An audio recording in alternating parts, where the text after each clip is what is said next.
We will discuss कि important law, important rule designed by, given by Coulomb's.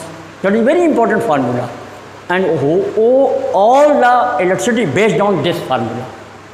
So first of all, we will discuss what is Coulomb's law. It is very easy.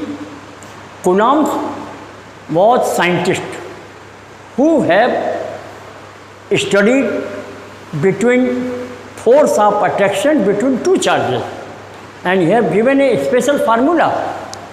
Note that कि F proportional Q1 Q2 upon R square.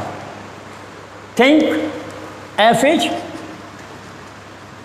force of attraction, Q1 and Q2 are charges. R is distance between two charges. By figure you observe this is Q1, this is Q2, and distance given by R. F is force, Q1, Q2 are two charges and they are situated at distance R. जब भी दो charge एक दूसरे से R दूरी पर हों, उनके बीच में उत्पन्न होने वाला फोर्स F, इस फोर्स को इस फार्मूले से डिनोट करेंगे। ये तो वही फार्मूले की बात। अब उसे एक्सप्लेन कैसे करेगा? What is definition? Coulomb's law. What is Coulomb's law? तो कूलम डिफाइन करने के लिए इट इज प्रोडक्ट। तो F is proportional Q1 Q2. The force between two charges is directly proportional to the product of the charges. First law. So you can write F proportional Q1 Q2. And second, F proportional 1 by R square. And it is inversely. Inverse means जब कोई चीज़ fraction में आ जाती है, that is called inversely, उल्टी. F is inversely proportional to square of the distance. You tell square माने वर्ग, जो distance है उसका वर्ग करिए। Square of the distance inverse माने 9th में ग्रेविटेशनल लॉ जब पढ़ाया गया होगा तब वहाँ पर इसी फार्मूले को इस रूप में आपने पढ़ा भी होगा, m1 m2 upon R square. The same formula repeated, only m is replaced by Q1 and m2 is replaced by Q2. The same, वो न्यूटन का फार्मूला था, वो ये कूलम्ब का फार्मूला। कूलम्ब साहब ने चार्ज के बारे में बताया, उन्होंने force of attraction universal law के बारे में बताया। उसी प्रकार इस चार्ज फार्मूले को जब आगे हम प्रोसीड करेंगे तो आप देखिए प्रोपोर्शनलिटी को इक्वलिटी में कन्वर्ट करोगे तो K Q1 Q2 upon R square. You know कि जब भी हम किसी प्रोपोर्शनलिटी इक्वेशन को कन्वर्ट करते हैं तो we have to insert an constant, तो हमने K कांस्टेंट ले लिया। अब यू मस्ट नो, आपको पता लगाना है K की वैल्यू कितनी है, तो you have to do experiment.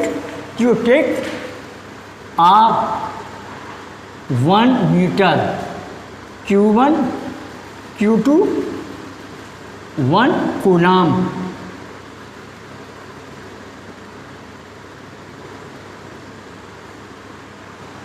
F कितना हो जाएगा?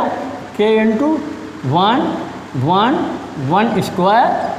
You will take K 1 upon 1 अर्थात K, it means F is equal K। और ये वैल्यू कैलकुलेट की गई 9 इंटू 10 की पावर 9 न्यूटन आती है। How much? 9 into 10 to the power 9 newton. माने ये कैसे निकाली? तो K is called electrostatic constant.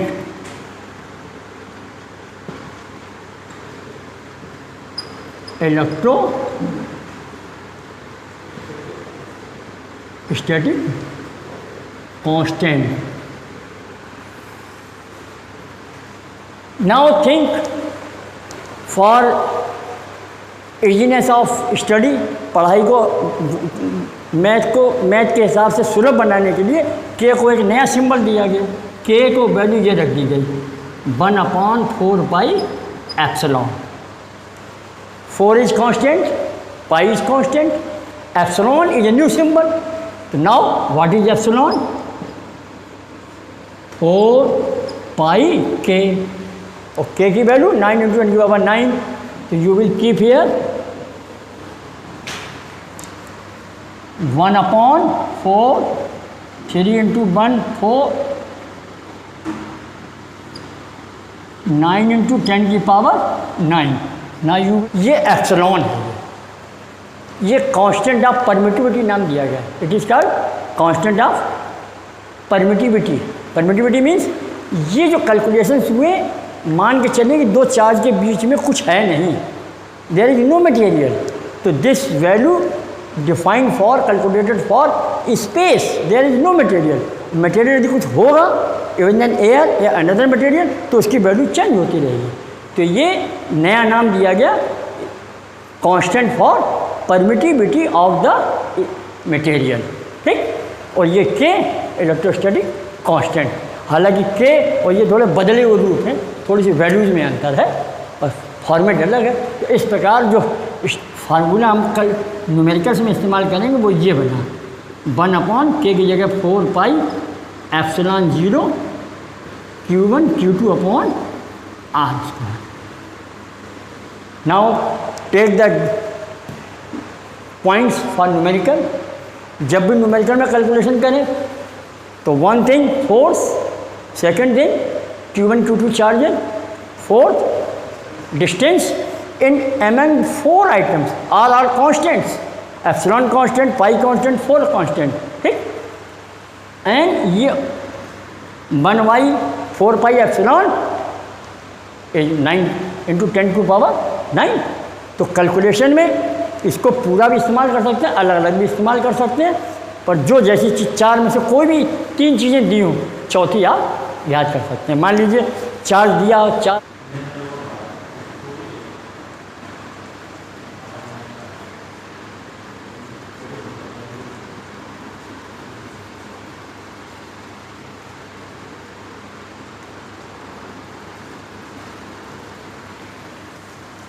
Question number, if 2 charges 12 microcoulomb and 10 microcoulomb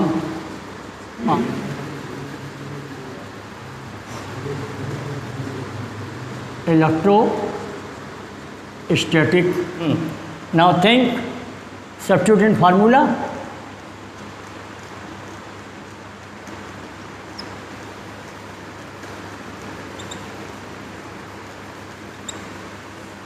We know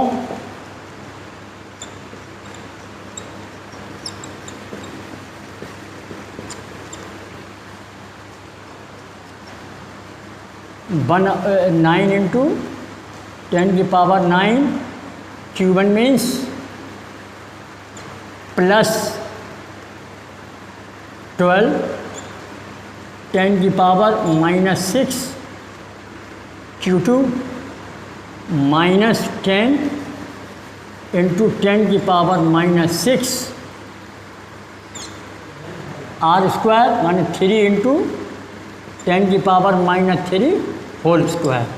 Now again calculate 10⁹ 120 minus k plus minus and 10⁻⁻12 minus 6 minus 2. Now here 3 into 3 and 10⁻⁻6. Now calculate 3 and 3 10⁹9 120 तो ये हुआ minus के 9 अभी complete नहीं हुआ 10⁻+9 -12 और ये वाला माइनस ऊपर आएगा तो प्लस के 6. नाउ -120 into 10⁻⁻6 प्लस के 3।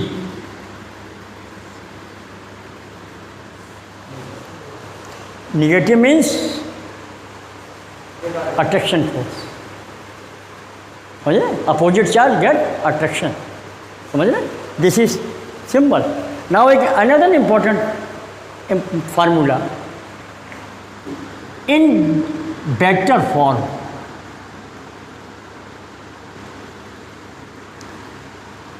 Coulomb's law.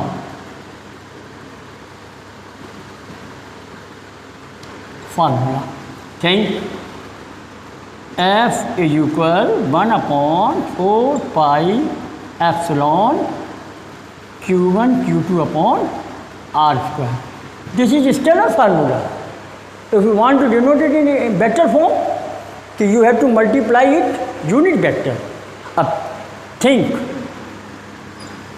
point charge A1, A and B, यहाँ पर कोई चार्ज है Q1, यहाँ पर कोई चार्ज है Q2। मान लीजिए ये प्लस चार्ज है और ये माइनस चार्ज है, तो दे विल अट्रैक्ट, अट्रैक्शन होगा।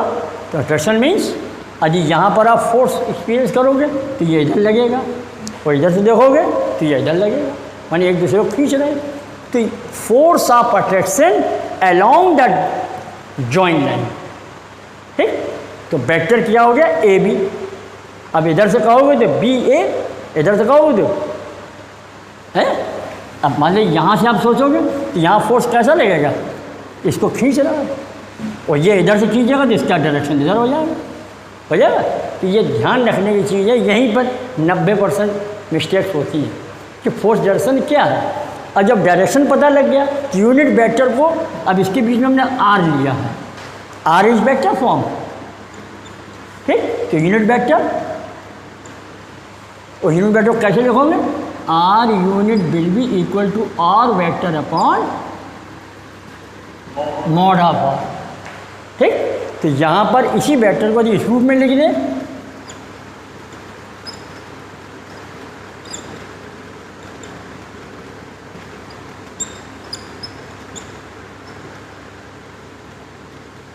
इसका नेक्स्ट स्टेप ये होगा 1/4 pi epsilon into Q1 Q2 upon R cube R. अब यहाँ पर ये लिख दिया R vector upon R mod. अब आर मॉड यहाँ था ना मेरे, इसको एक सेकेंड एक स्टेप और बढ़ा दो। अगला स्टेप ये हो जाएगा clear, 1/4 pi epsilon Q1 Q2 R cube into R vector. 80% student यही मिस्टेक करते हैं, वेक्टर फॉर्म में इसको राइट नहीं लिख पाते हैं। दोनों के लाइन ज्वाइनिंग जो लाइन होगी उस पर वेक्टर जाए, ओके। और बढ़ाएंगे, अभी टाइम है कुछ, खत्म।